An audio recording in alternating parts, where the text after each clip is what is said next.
Nasakote sa Rodriguez Rizal ang isang lalaking nagnanakaw sa convenience store saka ibebenta. Nasa frontline ng balitang yan, Simon Gualvez. Parang namimili lang sa convenience store ang lalaking ito nang makuhanan ng CCTV nung linggo ng madaling araw sa Rodriguez Rizal. Pero nung mga oras na yan, sarado pa pala ang tindahan.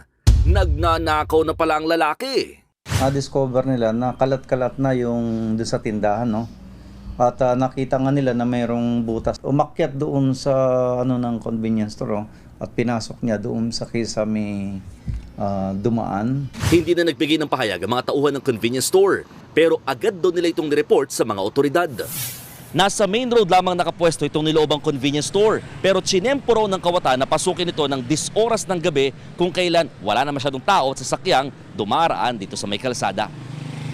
Pawang mga sigarilyo at tsokolate ang tinangay ng lalaki na nagkakahalaga ng mahigit 5,000 piso. Nilalako pala ito ng sospek. Ito ay mas madali lang ibenta sa mga tindahan din. Kasi ibibenta lang nila ng mas mura yan. Isumani na isang rim na yan, ibabagsak presyo lang, bibili niya ng mga tindahan. Ito rin ang dahilan kung bakit mabilis nasa kote ang sospek.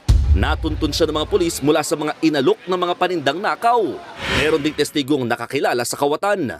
Dati na rin may record na pagnanakaw sa barangay ang sospek, pero itinanggi niya ang akusasyon.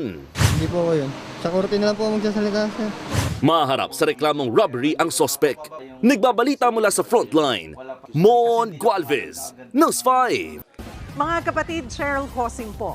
Maging maalam at may pakialam sa mga napapanahong issue at headlines. Mag-follow at mag-subscribe na sa social media pages ng News 5.